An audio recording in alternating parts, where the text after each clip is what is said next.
চিন্তা করো তুমি, ওই যে আমি হসপিটালে ছিলাম তখন তুমি আমাকে ফুলটা দিয়েছিলে।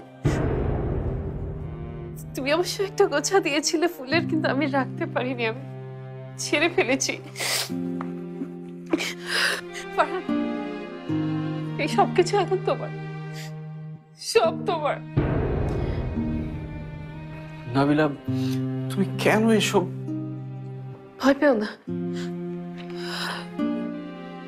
তুমি ভয় পেও না, আমি পৃথিবী ছেড়ে কোথাও যাব না।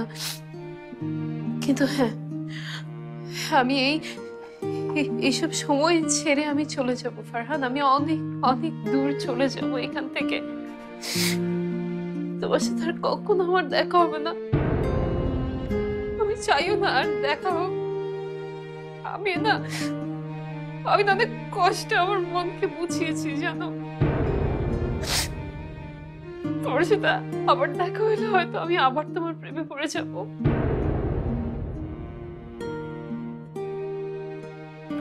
কোথায় যাচ্ছ তুমি?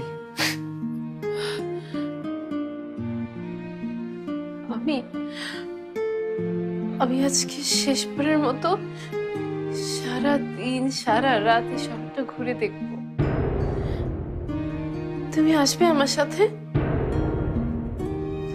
না না না, তুমি এসো না, খবরদার, তুমি কিন্তু আমার পিছে আসবে না।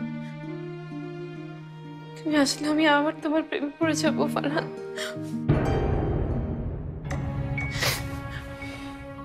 আরে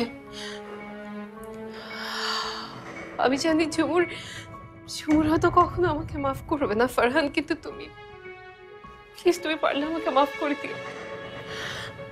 সরি। নাবিলা, নাবিলা শোনো, নাবিলা দাঁড়াও।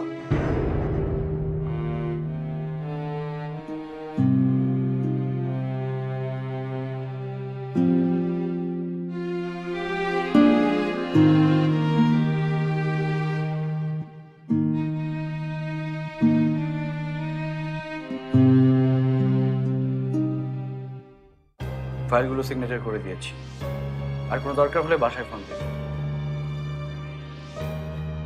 এতটুকু বিষয় যদি ম্যানেজ করতে না পারো তাহলে কি করবে?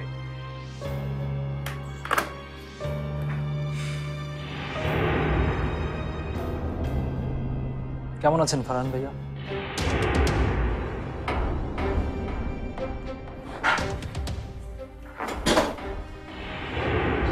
কোন সাহসে আমার সামনে এসে দাঁড়িয়েছে? ভাইয়া, আমরা কি একটু বসে কথা বলতে পারি? No, just get lost. ভাইয়া, আমি আজ আপনাকে এমন কিছু কথা বলবো যা শুনলে হয়তো আপনি বিশ্বাস করতে চাইবেন। আপনি কি জানেন ঝুমুর? চুপ! একদম চুপ! তোর এই নোংরামি